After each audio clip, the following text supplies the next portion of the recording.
in. She's an awesome Tennessee real estate agent. And I mean that, like, we kindly nicknamed her the Bulldog, I think, because she really goes after it for her clients.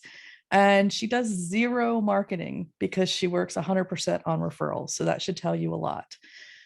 So she's based in the greater Knoxville area, but she represents a lot of transactions in the Smokies in Tennessee, and scaled from 0 to 4 properties in just over a year. So she's in a couple of different markets, but I asked her to focus on the North Carolina one today. So she's going to do a little case study on her 2-bedroom cabin and tiny home in Western North Carolina. So thanks for being here, Madeline, and the floor is yours.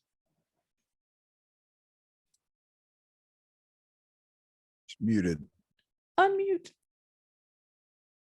Sorry, let's start over. I said I'm going to share my screen here. Thanks everyone for being here tonight. Tracy, thank you for the warm welcoming, and thanks for having me tonight. So let's jump right in. Everyone can see my screen? Yes? Okay, wonderful. So my property in North Carolina is in Robbinsville. Not sure if anyone knows where that is. It's on the other side of the Smoky Mountains on the North Carolina side. So I'm on the Tennessee side. I live in Knoxville. And this cute little town was presented to me over a year ago. Why can't I change this? There you go. Was presented to me a little over a year when my husband decided to go for a ride. So I'll share a little bit about that in a few. So I am, as Tracy mentioned, a real estate agent. I am with Real Realty. I am a mom of 3 children, 9, 6, and 3. I'm an investor of 3 properties, and my 4th, I'm in the launching phase stage right now with life and things that have been happening. This little tiny home is kind of taking a little back burner here, but we will be launching in the next 3 weeks. And I'll share a little bit about that. So Robbinsville, the little tiny home, the little cabin in Robbinsville is my first little baby. And I have to say, it is a well income producing property, and I'll share why. My second one, I decided to go to the beach. My kids love the beach. They're small. I have a 2-bedroom condo right on the Strip in Panama City. My third is in Shelbyville, Kentucky. So I am in the Bourbon Trail. And that's a cute little cottage that I picked up. And then, again, my 4th is a little tiny home that I will share. I love to help people. My background is in education. I have a master's in special ed. I'm originally from Long Island, New York. I was a special education teacher for 14 years. I have an advanced degree in autism. I was also an autistic therapist for 10 years. So my passion really has always been in helping others, obviously, especially, children. When I decided to move to Tennessee about 7 years ago, I decided that I wanted to get into real estate. Real estate was something that I always wanted to do, but being a teacher, hustling and bustling in New York, I on the weekends, I didn't want to spend my time, selling real estate. So when I moved, it was like the perfect opportunity and transition for me. So what I focus on is helping other investors like myself find short-term rentals in the Knoxville area, but specifically, as Tracy mentioned, in the greater Smoky Mountain area. I'm also a certified holistic health practitioner, health coach, neurosensory therapist. You can see I really like education, and I love to learn as much as I can, and again, help. This is 2 cute little pics of my family. This is in Anakeesta, down in Gatlinburg, and my kids are my pride and joy. I have a very supportive husband who really is on this mission with me, this journey with me, and we really have been able to scale and grow. And we hope to continue to buy properties and have them also be successful. So let's kind of jump right into the market overview. So I mentioned Robbinsville earlier. It is a quaint little town. I don't know if you know where Graham County is, but it's centrally located between the Cherokee National Forest, the Nantahala or Nantahala National Forest, and the Great Smoky Mountains. So we're really kind of nestled in the middle of just beautiful, terrain and lush, forests. But it only has a population of about 8,000 people. So it's very small. I personally knew nothing about it. But it is just absolutely breathtaking. And with it being such a small population, you have a lot of tourism that comes in the area because of the things that I'm going to share. So lots of man-made attractions. You have things like the biggest attraction for us, and that's how we learned about it, is the tail of the dragon. You have the Junaluska Memorial. You have the Chiowa River. I don't even know if I'm saying these right. The Fontana Dam, which is the highest dam east of the Rockies. Lake Santifla, which is beautiful. I still haven't had the opportunity to get out there because the reality is a lot of the times when we were traveling to our property, we were working. And unfortunately, that's one of the things that when you're buying short-term rentals and you buy properties that need to be enhanced, you're spending a lot of time working and not necessarily doing a whole lot of play. The goal is for us to really enjoy the properties that we have acquired, but obviously the goal at first hand is to get them to be ready to make some money. The Cherahalla Skyway is super awesome. I mean, you guys are all from North Carolina. I believe that's like 43 miles of just gorgeous roads. And it has like one of the high, like a really high peak. Again, I haven't been able to get to that. And the Joyce Kilmer Memorial Forest is about 10 minutes from my property. Lots of history. And that's the other thing that I love about this area. And again, we kind of discovered it without really knowing. Lots of history on Cherokee history, Indian culture. And that little memorial and museum is about 3 minutes from our cabin. We are 7 miles north of Robbinsville, Highway 129. And a lot of what people come to there in the summer for, now I have to say our property, very unique, very similar to the Smokies on the Tennessee side, it's year round. So my property stays pretty busy year round with the exception of January and February, which is very similar to the Tennessee side. You know, it's a little bit slower with maybe an occupancy rate about 40%. But in the summertime, people love to come out for fishing, kayaking, tubing. Whitewater rafting is really big out in the Nantahala Outdoor Center out in Bryson City. That's about 30 minutes from me. But, you know, a lot of people do come specifically to drive the beautiful roads in the tail of the dragon. So we decided, my husband and I, because he owns a Porsche, that was the route that we wanted to go as far as promoting and really having our STR stand apart from the rest. I'll share some of the pictures in a little bit, but if you don't know, you should know you're in North Carolina. The Dragon is a popular and internationally famous road for motorcycle and sports car enthusiasts since the 80s. And again, that's really what we targeted and focused our design around. It was very interesting when my husband and I first looked at the property and, you know, knowing what's in the area, because you do need to know who your avatar is, right? Your ideal guest. I wanted something more like boho, you know, boho Scandinavian. And my husband was like, no, racing, cars, motorcycles, like badass. And I was like, well, how are we going to mix this? And I have to say, the reality is we came up with a really great blend where we're able to really, you know, have the beauty of the two and blend the two in a really nice, classy way for, you know, being in the mountains. So it's known as the number one motorcycle and sports car road, and it is 318 miles. 318 curves and 11 miles. So quickly, who has driven the Dragon? Driven through? No one? I've ridden it on a motorcycle. Yes. How cool is that? How An cool, experience it's awesome. for sure. An experience for sure. So you're either going to be really scared or it's going to be one of those exhilarating moments where you're like, this is the best thing ever. I have people on both sides of the family that they're kind of half and half. So, but for us, it was really just awesome. And our kids love it. Although in the beginning they used to get car sick, but now they're kind of used to it. So I just kind of shared a little bit about Fontana Dam. I'm not really going to go through all of these different things, but just some information about it. What I didn't know was about the Joyce Kilmer Memorial Forest and how it's a living memorial to the writer poet Joyce Kilmer, which was kind of cool to know. So again, I like rich history. I'm an educator, so I always love kind of take those takeaways from the areas that, we get to visit and, here own. So we're going to kind of jump right into my property because I'm sure everybody's like, all right, well, let's take a look.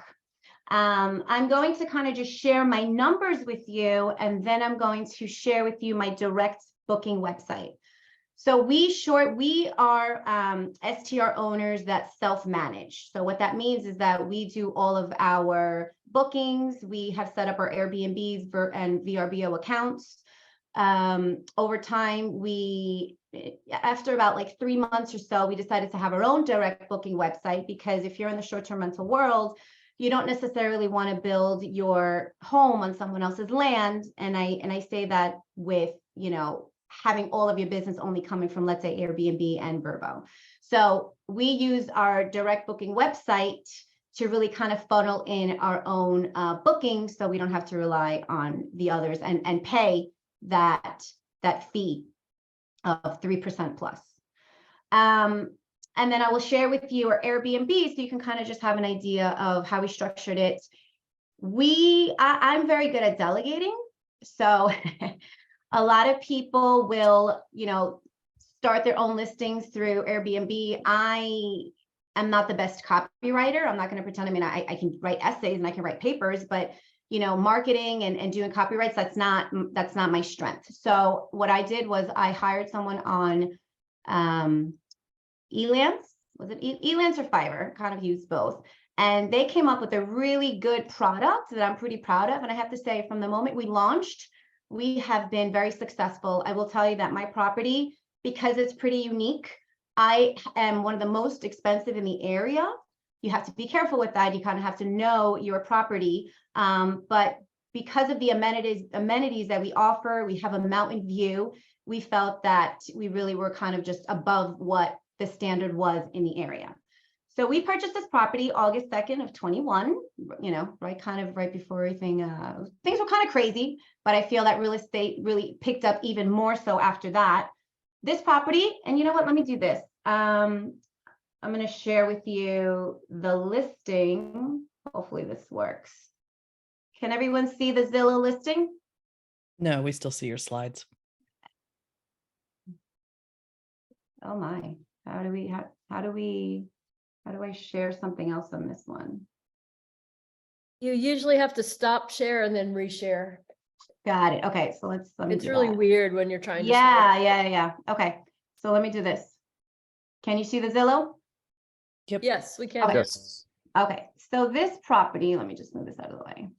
This property originally was on market for about I think I wrote $399, but I think that was kind of high. I think it was about $375.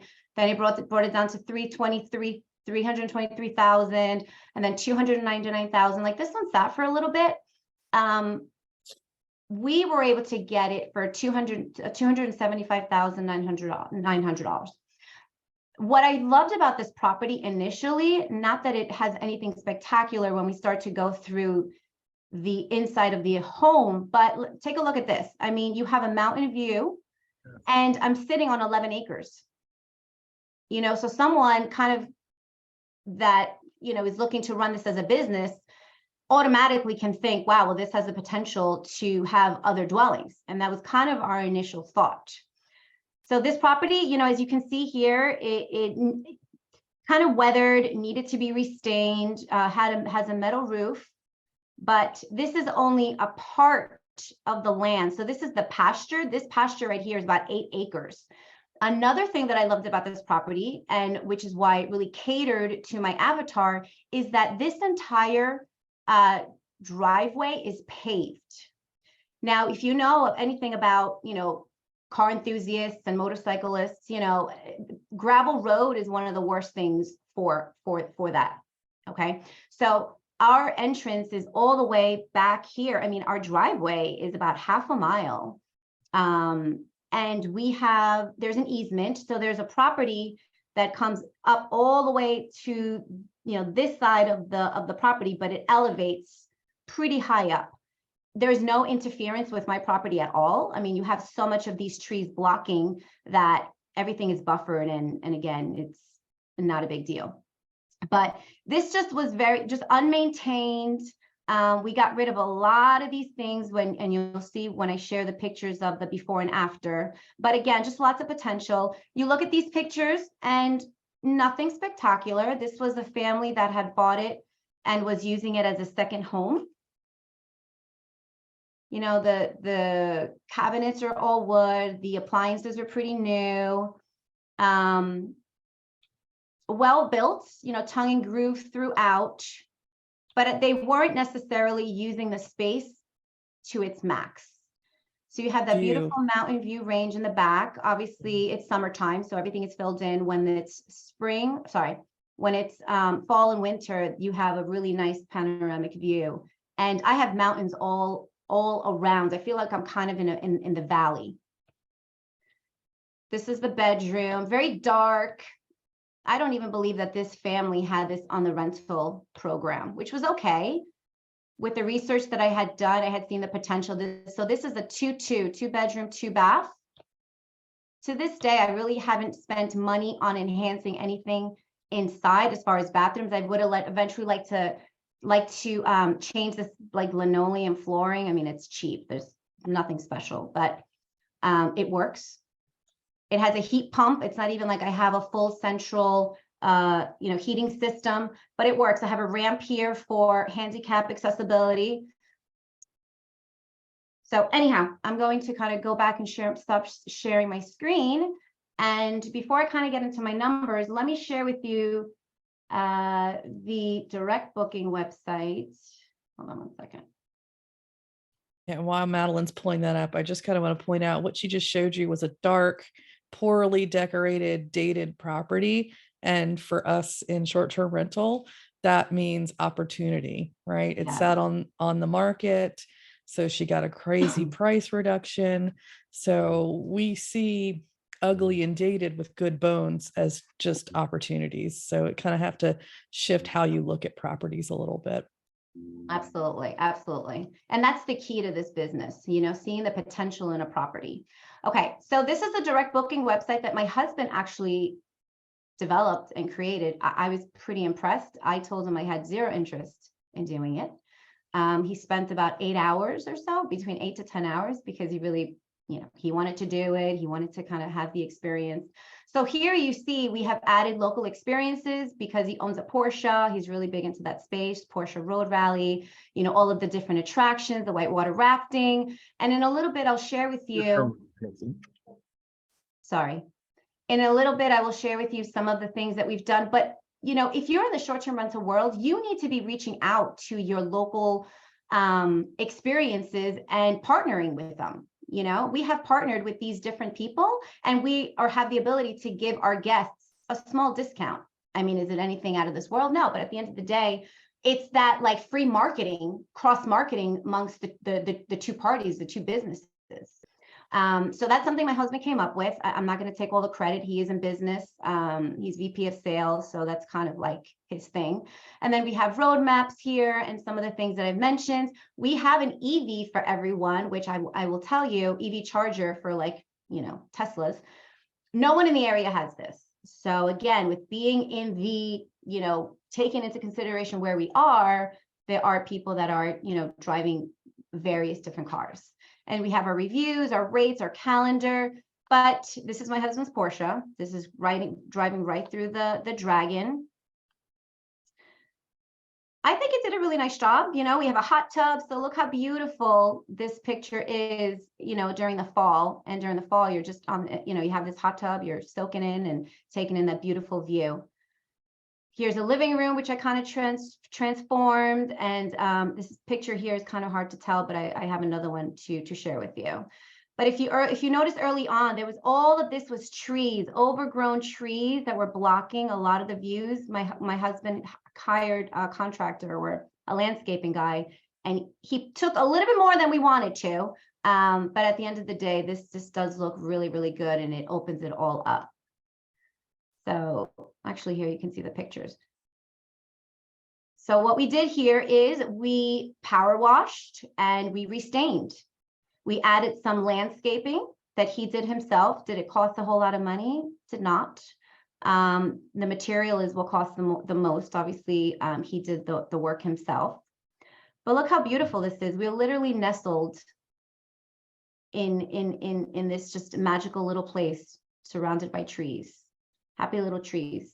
So if you recall, this was that dark bedroom, and this is, you know, this is now the master. You had those gray, those brown curtains. I opened it up and added some white, added some pops of color. That was the same couch that was there. It's a pull-out couch. I kept it. This we added this what do you call it? We added this Tracy, help me here. Concrete Patio. slab. Concrete Outdoor slab. spaces are huge, Yes, and outdoor her space. husband is amazing. Yeah, So you she know. gets a little bit of a bonus on this, but the property itself, you started with a really great, you know, bones. So Yeah. Jason went out there and built a whole deck and stairs, and Yeah, so all of this is new. This slab, so you have the hot tub here, you have seating area, you have a grill, we have a Traeger. You know, we went a little bit, you know, higher end on our barbecue, but people appreciate it. People really do appreciate it. We expanded this. This is where all of those trees were. My husband expanded it to have more of a yard.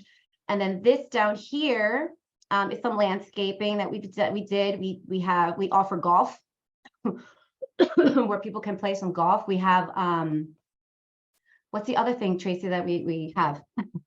Golf. fire pit, I think. No, what's the other one? The games. I don't know what else you've put out Frisbee there. You golf? guys are always adding something. Anyway, we're always Frisbee adding. That's golf. my Yes, husband. you're right, Kathy. So They what- do have frisbee golf. Frisbee golf. Yes, that's exactly what it is. I mean, with this pasture and land, why not?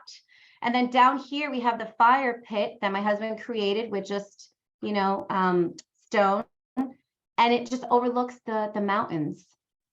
Yeah, I would say fire pit and hot tub are going to be your two biggest ones for a property that's got nice outdoor weather or year-round weather. They're Especially really in going the to move the mountains, needle. Mhm. a hot tub is essential. A fire pit is essential when you can. If you can't do an actual fire pit, then you know, then one of those propane fire. I'm sorry, I'm. It's been a long Tables. day, so yeah, you may have to finish my words here, Tracy. That's all right. Teamwork. Yeah, teamwork.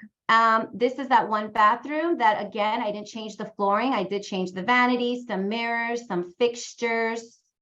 It's a great point though on that bathroom. Is like when we look at it from a flipping perspective or even like a real renovation, a lot of things that we would typically replace in you know, even an LTR, if you were completely renovating it, it's different for short-term rentals. So I was working with a client the other day and we were looking at an example property, and the kitchen was older. It was like black granite countertops, and it's not anything we would have chosen to put in, but it was clean, it was updated, and it was functional. And with a overall decor, kitchens and baths do not sell STR. It's the opposite of what we've been trained. So this is a perfect example of Madeline minimizing her renovation costs while still getting that top dollar. Absolutely. Absolutely. So I can share this presentation with you guys if you want to go through and take a look at the things that I share with you. So let's talk the numbers, right? Because at the end of the day, let me share this again. The numbers are what is attractive here. Is it this one? Hold on a Show minute. me the money. Show me the numbers. Okay, hold on a minute. Are we here? Okay. So can you see here where it says case study? Yep. Okay. So as mentioned, I paid $275. I put 10% down. My expenses wound up costing me about $30,000. Now, I didn't really touch anything inside, as mentioned. It really was decorations. The exterior landscape, I spent a little bit more than I wanted to. My husband just started, and then he just, as you can see, just continued to go and go. So the original cost up, that the goal that we had and the budget was for $20,000. I have not been able to, unfortunately, I have not been able to stick to my budget on any of my properties.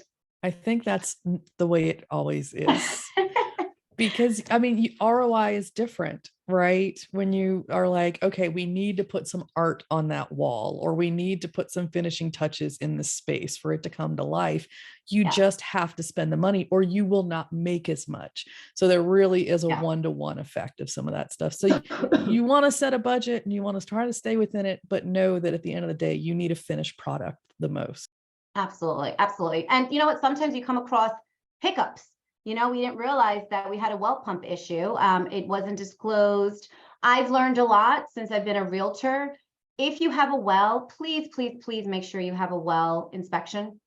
My realtor neglected to suggest one, neglected to suggest the septic tank inspection. I've learned a lot in the last year and a half, let's just say. So I make sure that my clients, you know, have the best of the best. And I'd rather be cautious than not. So all in all, Madeline, we have a question asking what platform you're on as far as, for Airbnb, VRBO. yes. So yes, I had mentioned earlier, I am on Airbnb and I am on VRBO. However, I also am on, and this is how I have my direct booking websites. I am being promoted through the tail of the dragon. So again, you really need to know your market. You need to kind of collaborate with the different SEO kind of companies that are looking to help promote that can help promote your place. And I have to tell you, our direct booking website, our direct bookings have increased by about 30%. And that cost me $600 for the year to join. Yeah, and they keep getting featured because they have such a cool property and because they've focused in on their guest, right? Because they're doing this car enthusiast and motorcycle. And I really want you guys to take this away from this presentation. They've targeted their guest beautifully and they don't have very much competition. So they get to almost set their price. They're not competing on price. They're competing on product, which is a huge thing in the short-term rental space, especially now with all the competition. You have to understand who you want to serve and what they want and give that to them better than anybody else in your neighborhood. Now, what Roxanne was asking was about the site that Jason used to build your direct booking. Do you know, Madeline, what if he used a template? He went through GoDaddy. Okay. And so that's one way. I know Lead Pages is coming up a lot lately as a very quick and easy way to get a very pretty direct booking site. It probably won't be quite as robust as the one they're operating on, but it could get you up and running very, very quickly. Yes. Sorry. Yeah, that's why I was asking which platform. Yeah, so we use GoDaddy and it's been great. I mean, they're like Tracy mentioned, Lead Pages is really good too for like Facebook advertising, if that's something you want to do. I do not have this down to a science. I'm not, you know, I'm very humble and I'm the first one to tell you there are things that we are lacking in, but we're also A-type personality people. And, you know, you always have to be on top of your game and be relevant. And so anyway, going back to this. So this property has 11 acres. So I hope that everyone's kind of, you know, the light bulb has gone up a little bit with 11 acres in Robbinsville, who really is very lenient with their restrictions. You can imagine where our minds kind of went after acquiring. Right now, we do have 5 like sites kind of plans for what we want to do. And we did add a tiny home, which I'll share in a little bit. We have 2 mountain views. As mentioned, I feel like I'm in the valley because I have the views that you saw in the picture from the hot tub, but then behind the property, you also have a big expansive mountain. It's not a range like the one across, but nonetheless, we do have mountains and trees all around. We added about 3 small hiking trails, which is really cool. People love that. You know, we don't tell them that initially in the listing when they book.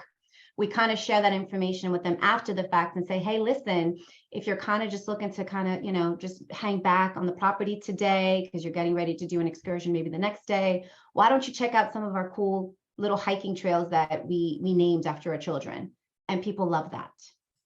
Easter eggs are great little bonuses like a little surprise after the fact. It's brilliant. It really goes a huge way, like, to making you stand out even more with the guest.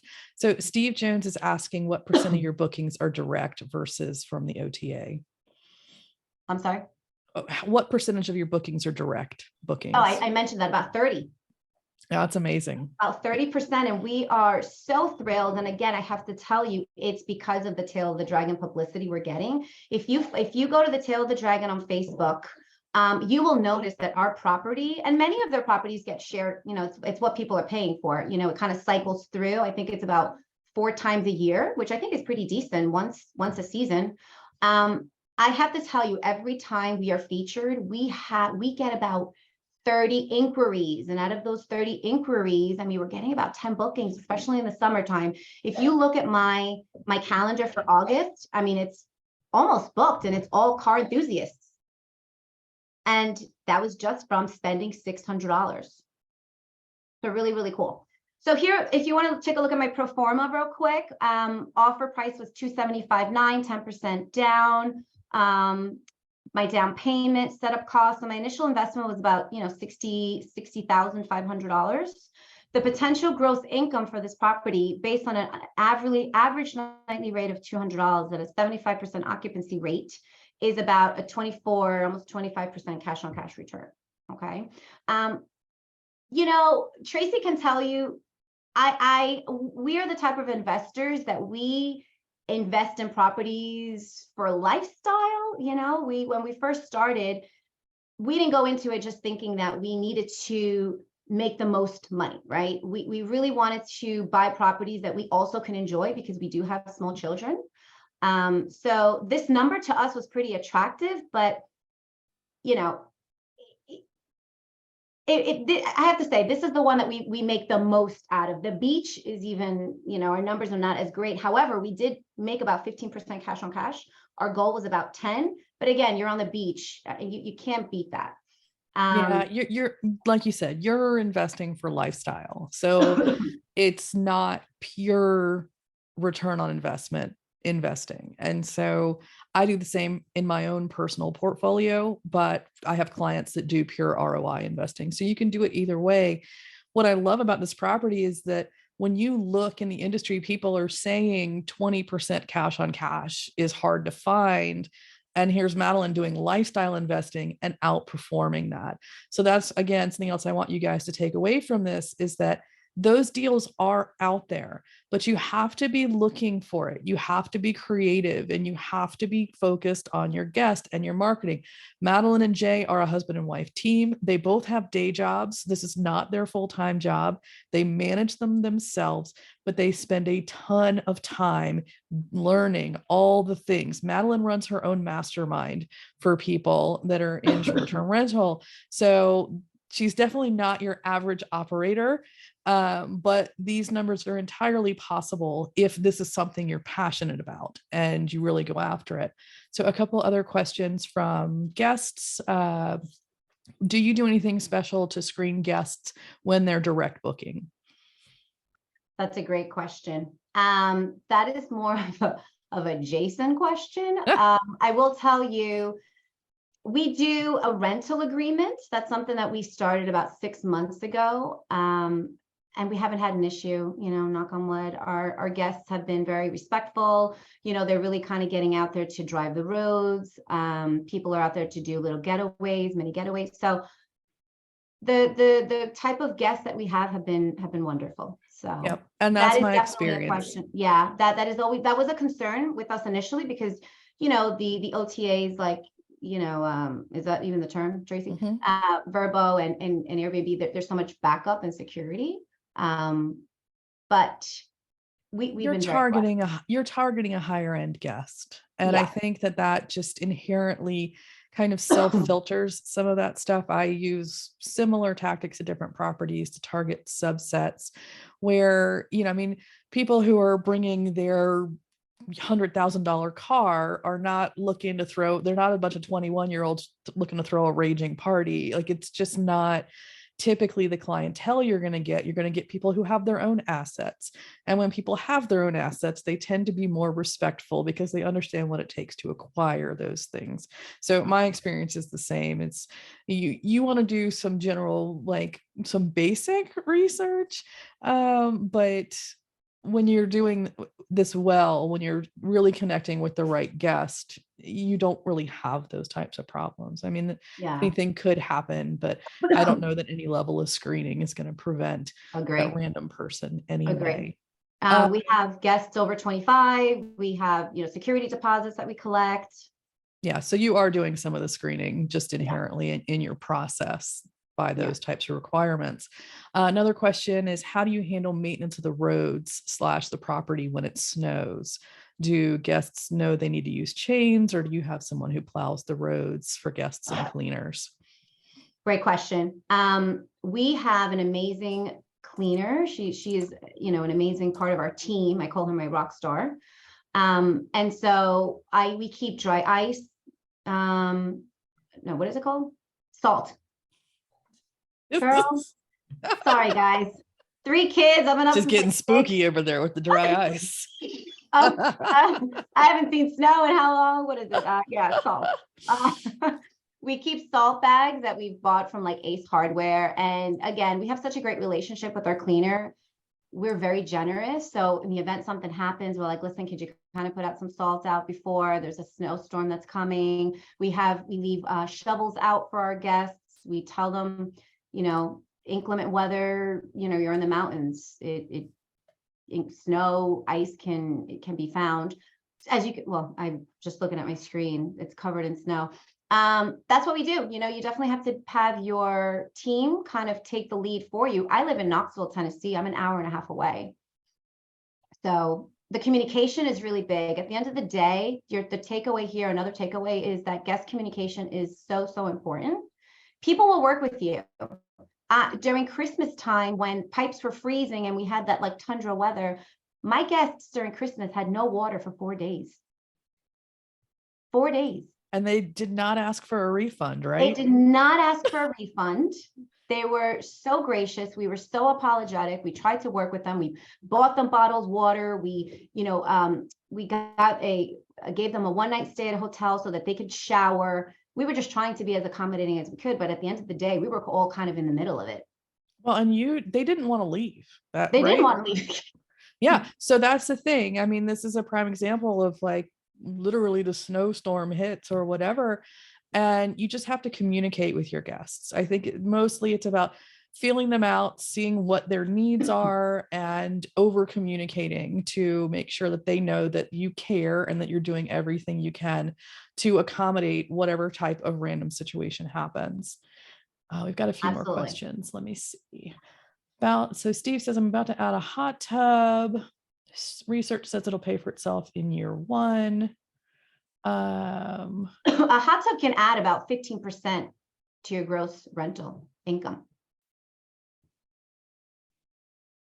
So looking for recommendations of a preferred brand or model. Madeline, I think you go to Costco, don't you? So Tracy and I have talked about this exact topic in our mastermind group.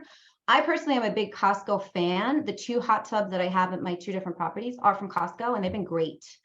I had a little bit of an issue with my hot tub in Kentucky, but it winds up not being a hot tub issue. It was like an electrical issue, but they were very good. They were on it. And I was able to get communication and someone out there within like 48 hours, which, in our world, maybe, oh my God, 48 hours in a hot tub. But thankfully I didn't have anyone there that was renting the space. Well, so, and then Tracy, I know you have some that you like.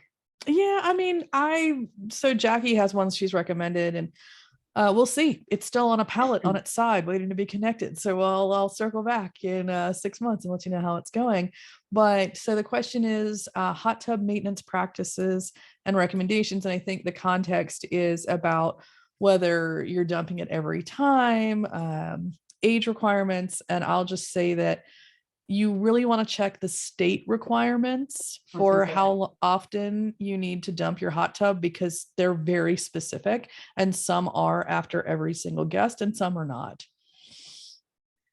So, And North my hot tub at the beach, upon the recommendation of the company that services the hot tub, their recommendation is to charge a $350 refill and cleaning fee, because that's what they charge to come refill it. wow, that's a lot. So on the Tennessee side, I will tell you, by law, you need to refill after each guest, dump and refill after each guest. And the reality is it's part of what cleaners do. So it's part of that cleaning fee. Yeah. Yeah. You jack up your cleaning fee if you have a hot tub. I know Montana is one that requires it after every single stay as well. So it is state specific though. Mhm. Mine is not. So we do it about every 3 weeks. Now, so let's be 100% real. I'm going to give you the good, the bad, and the ugly. The ugly is that because it's such a remote area, my girl is spoiled. So she will not drain my hot tub. And I've tried having conversations with her. So we have to go out there every 3 weeks and drain and fill. We make it very specific to our guests that after each use, they need to rebalance with chemicals that shock. I mean, we are very specific as to what they need to do.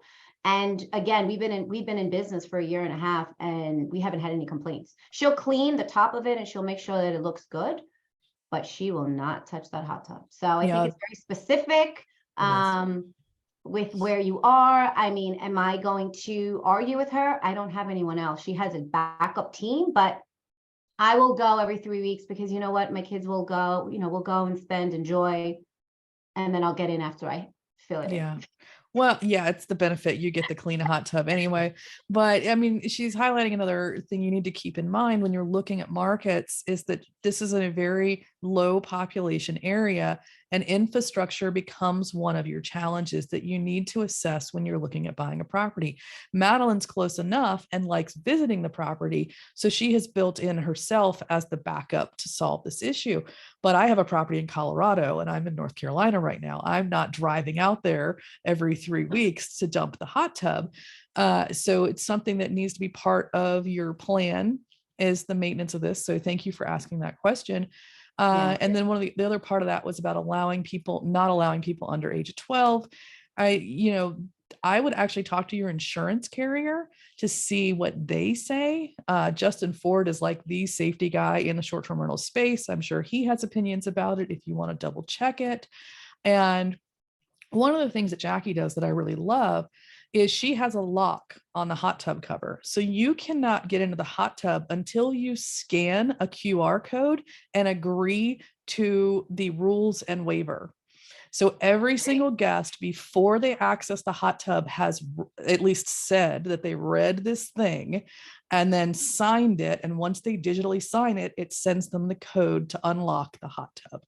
So it's a great way to, as best as possible, make sure that your rules are clear and that you have kind of that liability coverage as well. Do you know what service provides that, Trace? Yeah. I mean, you can just make a QR code and then it's just, her husband, much like Madeline's, that's part the tech is kind of Alan's job, but it's just an automation where they don't do anything manually anymore, but he just wrote some code for the QR code to pop up this like DocuSign type thing. And then once it's signed, it automatically messages the code to unlock the hot tub.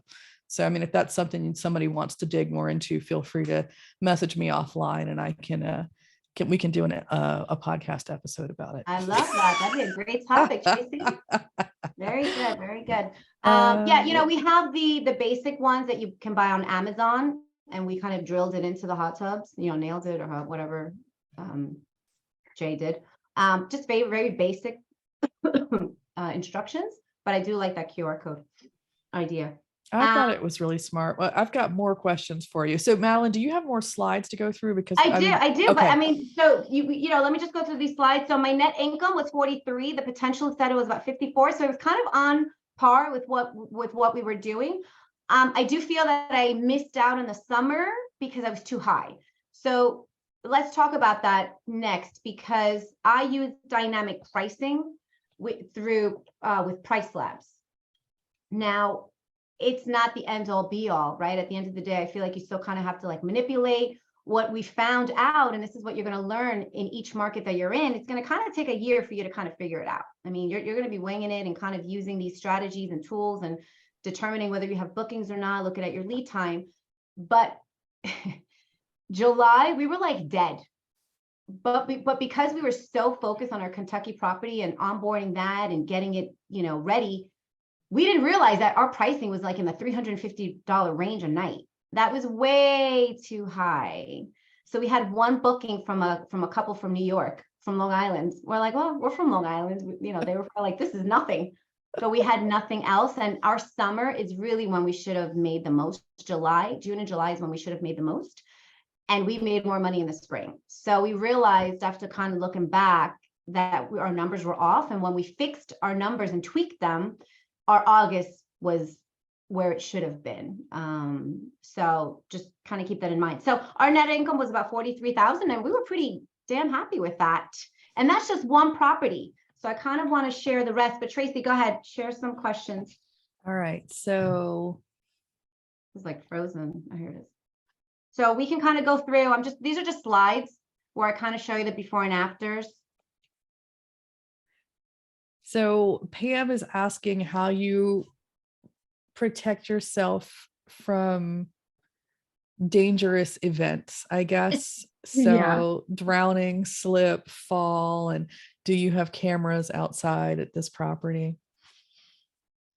Well, when we first launched this property, we had cameras, but guess what? I'm in the middle of nowhere and I have no internet. There's no company that can come out there to wire me for internet. So we learned early on very quickly that we weren't able to record because of the internet. So we actually have hotspots at our places, at our place. The downside of that is that I'm paying $200 for Tracy, what's it called? Really slow internet. Yeah, well, for hotspots, like from the Verizon hotspots. Yeah. So I have two because I don't ever want it to run out. I almost wanted to go no internet because it's like, guys, you're in the mountains. You're, you know, enjoy nature, right? No. Yeah, and how often do you go without internet, Madeline? Exactly. You know, exactly, especially with real estate. So I'm like, well, we can't do that. Yeah, So that's the downside of that. No, I have no idea what goes on in my place when people rent. Yeah.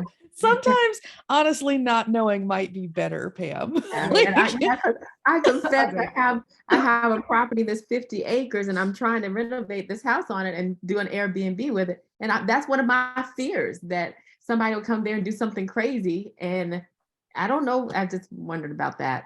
I was like, is there a waiver to rent, something That's like what that? insurance So is for. Yes.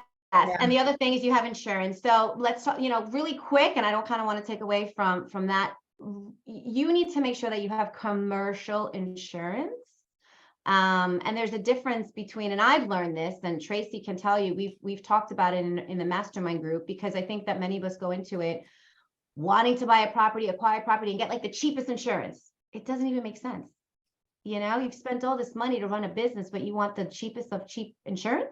Madeline nicknamed me Mama Tracy because I scold them sometimes. Yeah. So yes, Tracy is my Mama Tracy, but it makes sense. So really, really important to just have quality commercial insurance and rental agreements and, you know, deposits and restrictions on age and house rules. Listen, there's nothing wrong with having house rules. It's your house.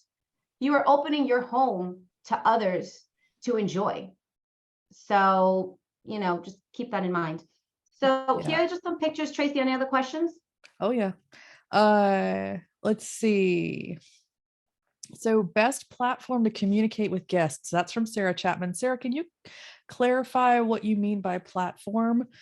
Typically, you're going to communicate through the platform that they booked through. So if they booked on Airbnb, then you're going to communicate through there. But if I'm misunderstanding the question, just drop some clarification. Yeah. So hi, thanks for taking my question. Airbnb is kind of a given, or VRBO, that's kind of a given, but your private booking, how do you interact with your potential guest? Is it text? Is it email? Or especially after once they've booked, they're staying there, there's a problem, the pipes burst. How do they reach you? Do you give out your phone number? What do you typically do? So the way we do it is we communicate through text, through email. And again, they've been great. Sometimes we have people that don't communicate at all, but we let them know. We have a welcome guide. So let's talk about that, right? It's super important when we have a guest and we have someone book, we automatically give them the welcome guide. That is very specific as to how our place is operated. So at the end, there really should be no questions. And if there's questions, we always refer back. Did you read the welcome guide? Because that's in there. But we always say, in case of an emergency or if there's something that you need from us, even on Airbnb, we'll share our number if they really need us.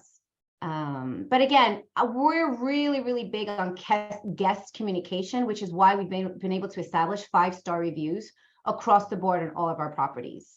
So we make it very personable with our people because they'll feel more comfortable complaining to me than going back and giving me a poor review and, sharing something there that they felt that they didn't really need to tell me. So Yeah, and I again, would say the other thing is that ideally you want to be collecting email addresses if you can, because that's a huge opportunity for your marketing with return guests in the future. yes. There's a guy named Mark Simpson. We have had, Tracy and I have the pleasure of calling him a friend, and we've seen him in conferences, and he's been on my mastermind group. He has a book where basically he gives you the blueprints on how to create this this website and then get people to book through your websites, but it's all through like email collection and targeting your people and converting them, having that like conversion. So maybe a good book to kind of read. Yeah, There's Mark's different got ways. 2, right? He's got the Yeah. Book Direct playbook and the And then the blueprint. blueprint. Yep. Yeah. So we've adopted some of the things. A really great thing if you're trying to get people to, book with you again, but go more direct. At the end of a booking, send them a thank you card. We do welcome gifts with all of our guests. But again, so the way we look at it is we are in the hospitality industry. This is what sets you apart. This is the biggest, differentiator, I guess, between like a long-term rental. I did long-term for 10 years and then going into like the short-term rental space. In order to do this business well, you need to put your hospitality hat on and really cater to your guests and provide like an amazing experience. At the end of the day, that's like the secret sauce to it all. So we do, for our property here, we offer a blanket that has our logo, Humble Roots Rest.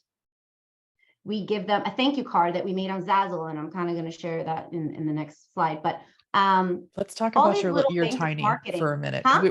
We still have questions, but let's talk about your tiny for a minute. Yeah, I let's talk definitely about want the to get tiny through your home. slides. So you want me to talk about the tiny, you said? Yeah, especially I want you to talk about the tax benefit that you got from this sucker. Yeah. Yeah. Okay. So if you're in short-term rentals, make sure that you are doing cost segregation studies. And if you don't know what that is, we can have a private conversation about that, because that's a whole like hour conversation on how the tax benefits really can outweigh all of this. I mean, it should be your main reason why, if you're a high performing income producer. So 11 acres, we decided we are going to add a little tiny home. So we extended it, and we have now Humble Roots Rest Hideout. Again, my husband's really good with coming up with these names. We bought this little 430 square foot home on wheels. So it is built to RV specs, okay, for $95,000.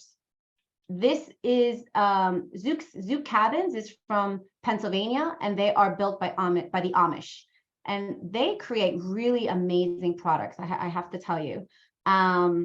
If you take a look at the picture on the left-hand side, this is once it was kind of settled and nestled into where it needed to go. The picture above is from the website, but as you can see, my husband added like a platform and like a deck area for people to kind of walk on and go into the home. You can't really see because we haven't finished it. We added some landscaping. That was kind of in the initial early stages, but we added a skirt to make it permanent. This $95,000 purchase allowed us to completely write off the $95,000 purchase through the section 175. Is that what it is, Tracy? I think so. It's the over 5,000 pound Pounds. commercial vehicle loophole. Yes. I am not a CPA. This is not tax it's a advice, tax but loophole. if you mention this to your CPA, they will know what you're talking about. Yeah. So this is a tax loophole that you can use to write off the entire purchase. So we didn't realize, because it's on wheels and it's stationed and it's a home, we were able to write off the whole thing. So that was pretty cool. We put $15,000 in utilities. We had to, again, you have to know your area. My cleaner was not cleaning out, you know, what do you call them? Clean outs.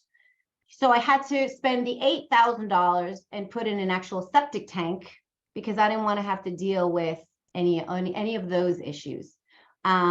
The septic tank is so big though, my leach field lines are about over 150 feet or whatever it is. It could accommodate 2 homes. So the goal is eventually to add another one. We tied into our well. I have a very strong well that produces about like 10 gallons per minute. So it could easily sustain another home. Well, So- and this is really you getting into land hacking, right? It's like, and you knew you were going to put Yes. this one in, you got this really great tax benefit, but you went ahead and put a larger system in place because you knew you wanted to do more. So instead More. of doing one small septic that just serviced this unit, you went ahead and made the investment up front, knowing that you're going to expand in the future and it will actually be more cost effective in the long run.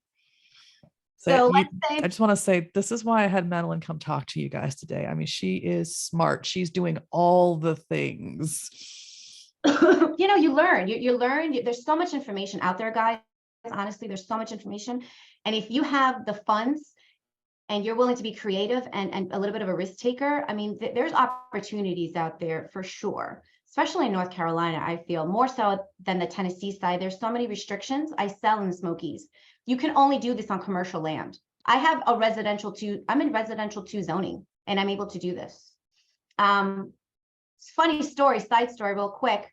Tracy and I in the group were talking. The county loves what we're doing, that they asked us if we wanted to name our own street. How cool is that? Only on the, I mean, I feel like only in North Carolina can you do that. So let's say I make $30,000 a year gross revenue. I'll be debt free in 3 years. The caveat here is I had to pay the $95,000 up front, but I'm going to be debt free in 3 years. And I was okay with that because that means that I'll have a 60% cash on cash return infinitely for, you know, however long I have this property. And that's at about $125 a night. I can Well- fit 6 people here. Excuse me. And that's not including the tax benefit. Oh, no, Right? not at all. No, It paid for itself. right. Exactly. Yeah. So sure it's not. her numbers are incredibly conservative to her actual investment benefit from this property. So it's all about being strategic, right? So we're going to put in a little putt-putt mini golf to the left of the property. You know, I kind of shared a picture at night. So we added the lights, give it that ambiance. So when people drive up, they're like, wow, like that's, you know, it's just so cool. So again, it's all about the experience. We're kind of debating whether or not we're adding a hot tub or are we adding a barrel sauna. I'm really trying to kind of weigh the options and see which one would make more sense, or do I just leave the putt-putt and call it a day? Not sure. But we are looking to add more of these homes on the land. So take a look at these pictures. This is not completed. 430 square feet. It's small, but this place came furnished. You have this table to the left with these cute little, you know, wood chairs, stools. The kitchen is compact, but also, you know, I have my appliances, microwave, stove, bathroom is a full shower. That on the bottom left-hand corner, that's a pull-out couch. that is pretty comfortable. The bedroom, I'm able to have a queen size bed. And then I also have a loft where I sleep, I can sleep an additional 3 people if I want. Do I want to sleep 6 people? It's a one bathroom. I don't want to, but it can accommodate if people want to kind of travel on a budget. Well, and you have the ability to rent the cabin and the tiny house at the same That's time. the other thing. That's the other thing. You can put all the kids in the tiny house or, and have the adults in the cabin or something, so you have some flexibility there where things can get really cool. A couple other questions. So Steve's asking about complaints about checkout chores. So Madeline, what's your checkout process like? I don't give them a whole lot, honestly. Definitely load up the dishwasher. I don't want to clean your dirty dishes. Take out the trash, just put it outside by the garage. Strip the beds if you want. If they don't, it's not a big deal. That's pretty much it. Same here. Clean up around the yard because there's rodents. I mean, we're in the middle of, you're in the woods. But other than that, I don't want them. I feel like they're already paying a premium. I don't want to give them too many chores. Agreed. That's exactly what we do, is trash and dishes. And if maybe once a year we get someone who's got it's mostly social media in the last 2 years that has made this an issue. Yeah. But if somebody actually asks, I explain to them that most of our requests are pest control related. I don't want dirty dishes with food sitting out for a week while they're staying. I don't want trash piling up because I don't want rats and bugs. And I worded a little bit more nicely than that, but that's the takeaway. And it pretty much resolves any of that. I don't want people stripping beds, because if there are stains, I want my cleaners to see it so they treat it properly. I don't want them doing anything else. I do leave some cleaning products if they have a spill or an accident, so they have the ability to clean up after themselves while they're staying.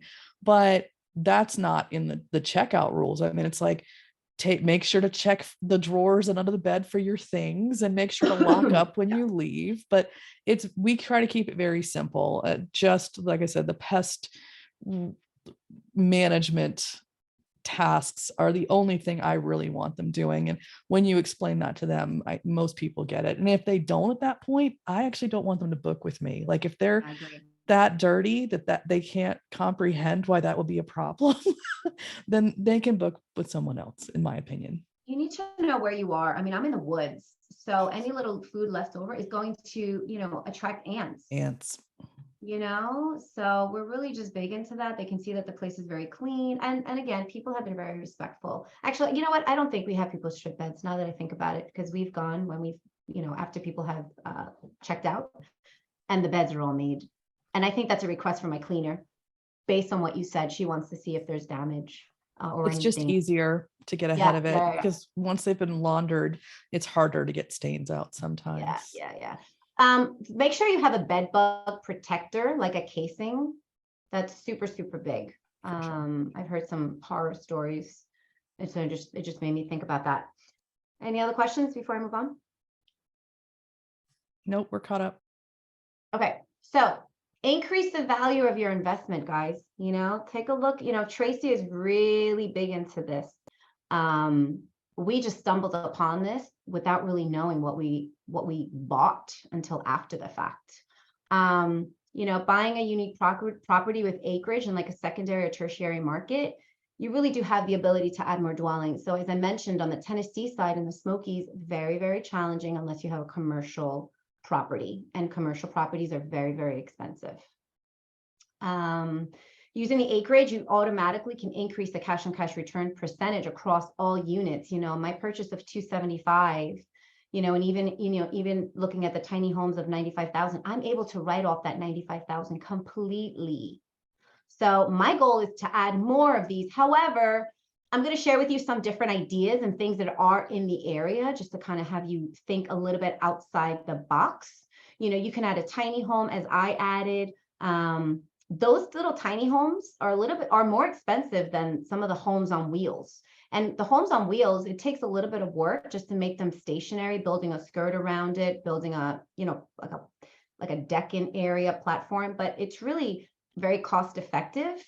And then what I really kind of am digging and would love to get into, but I'm realistic because I don't have the contractors. And it goes back to the initial question of Tracy asked contractors in her area. I'm struggling with that. I'd love to add some domes, a yurt, build a really cool A-frame.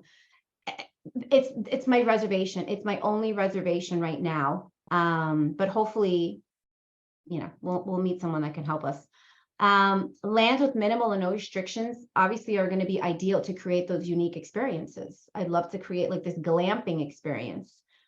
I will tell you though, be very strategic as well as far as the type of lots that you're buying, because mountain views, creeks, anything with a creek or a river, water running through, or lake lot, those are really ideal to help you stand apart from the competition to really maximize your return. You know, I see my competition and what's around.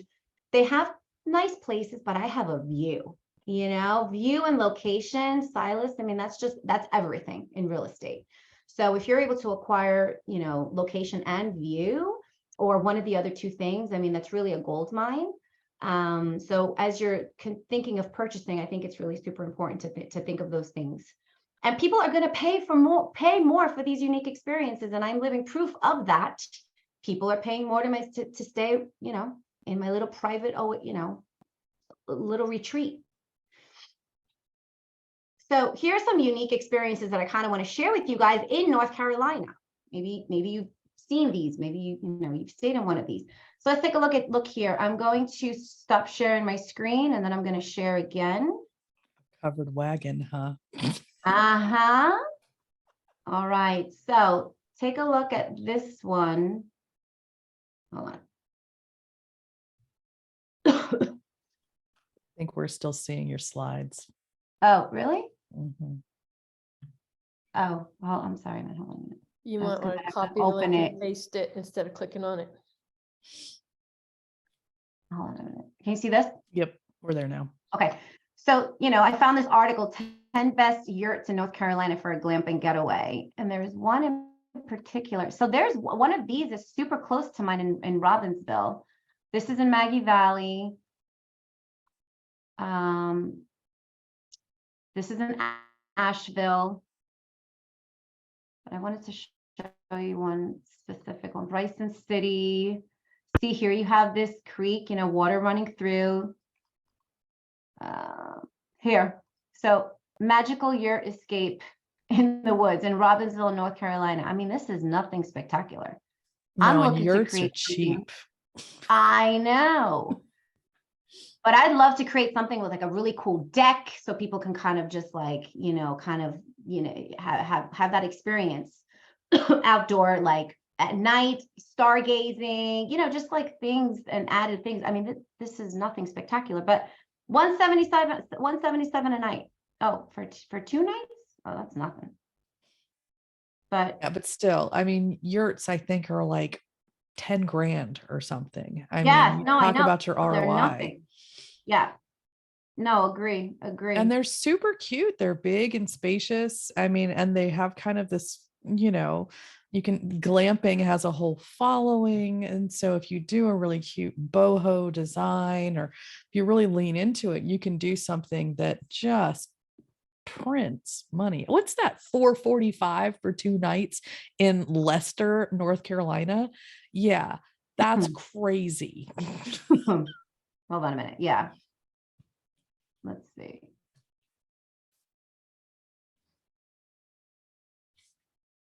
$240 reviews, 4.99. Yeah, they're crushing it. Cray. Where's the price? Oh, it doesn't give you the It's price. just what was on the listing. That's what Yeah, it said. yeah. So it's their I mean, a lot of people are going to use dynamic pricing. So it's probably their average nightly rate. But yeah. just some examples. So you've got domes, you got some other things. Show us. Yeah, I some. wanted to share this one. Now, that was a good idea. Just copy and paste it. So let me do this one.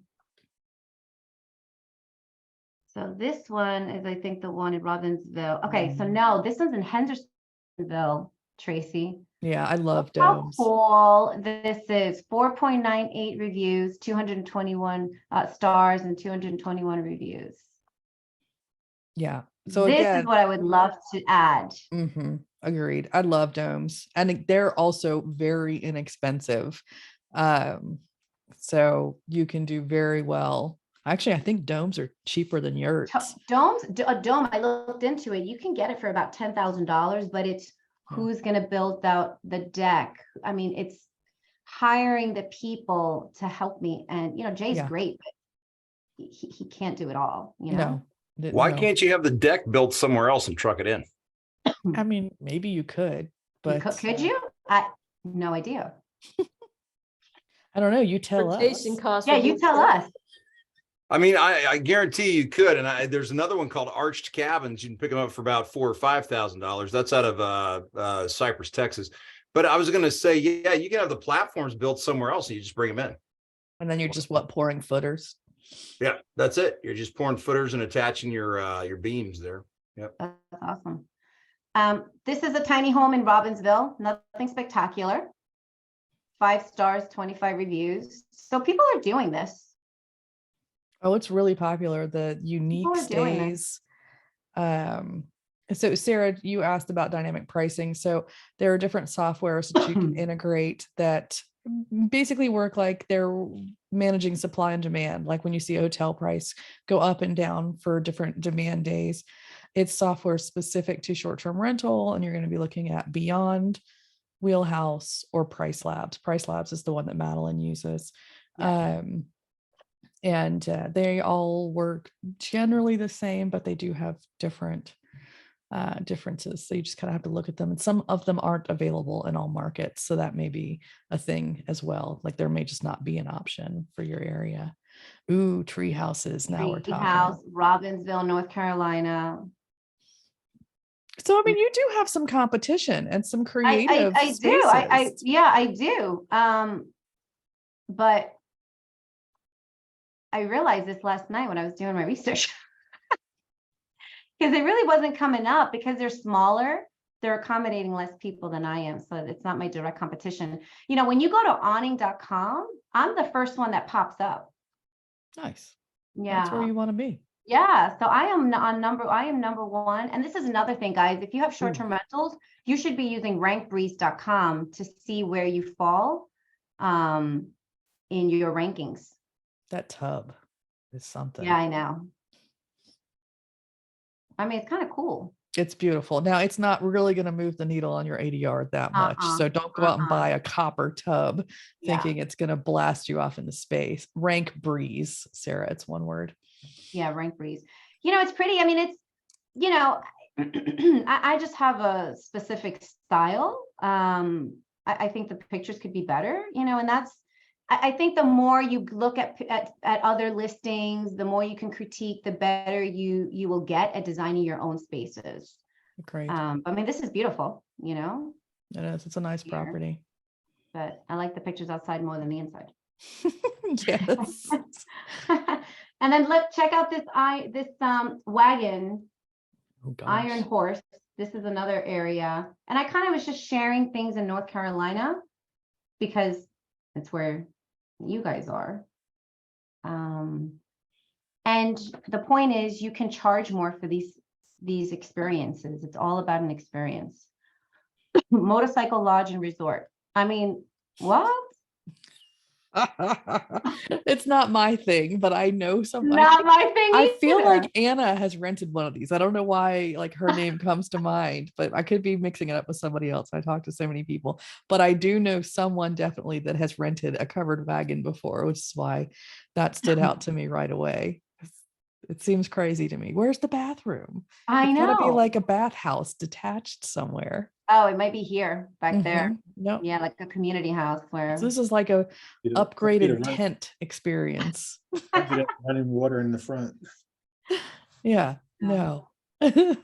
But people pay for this stuff, right? It's different. They do. So, but my last slide was just like the different attractions, kind of bringing it back full circle with why people visit the area. Would the wagon be a seasonal rental, only warm times of year?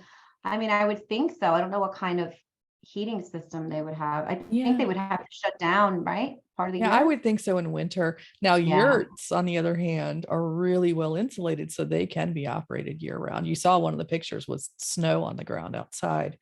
But I think you're right. I think the wagon would be more of a seasonal, like camping type thing. Yeah. So if you haven't been to the Robbinsville area, come check us out. Tail of the Dragon, Cherry House Skyway, Lake Santigua. Or show us your attraction slide. I don't think you're displaying that one. Oh, sorry. No? Oh, here. Sorry. Do you see it? Yep, there you go. Okay. Yeah, and Nantahala is really big for whitewater rafting Really and big. for In Bryson canoeing, City? and they have a. So I was out there. I'm always doing research because I'm in Western North Carolina, so I'm not right down the street from Madeline, but we're pretty close. And there's a Maggie Valley train that this is one of the stops, is this rafting center. And I mean, people pour off the train like they have come somewhere. So it clearly is an attraction to more people than I ever realized. Yeah. But this little town definitely brings in, some tourism. And people just, the big thing too, like in the Smokies, people love to come here to go hiking. And I look forward to enjoying this coming fall and exploring the area, because as mentioned, we worked so hard and we're always just at our property. I feel bad for my kids. We make them work. That's good for We've them. hired them. They have like 4 vacation homes. I think they're okay. I know. So, well, thank you so much, everyone, for listening to my, presentation on my land. Any other questions? Anything else that maybe? Someone's asking if you would share your info on the mastermind that you do.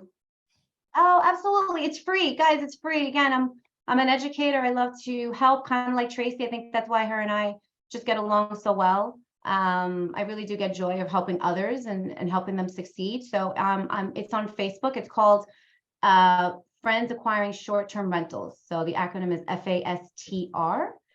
Tracy, if you want to put it in the chat. We meet every Tuesday night at 9 p.m. It's a little late, but we have people from all over the country. And so it kind of works for us all. Yeah. And do you have a contact us, like your contact Yes. information on a slide too? Yes. Just in case someone has other questions, wants to follow up, wants to buy something in Tennessee, any of that stuff. Here's she's my your girl. contact info, Madeline Blum. There's my number, and you can email me at madeleineblum@gmail. I'm also on you. Facebook. So Yeah, and if you are. A friend requests me. I kind of share a little bit of my business and my personal life. But this was fantastic. I really appreciate everyone giving me the opportunity to share. Thanks, So Madeline. much, Madeline. That was awesome. Oh yeah, I'm glad you you. found it helpful. Just real quick, everybody.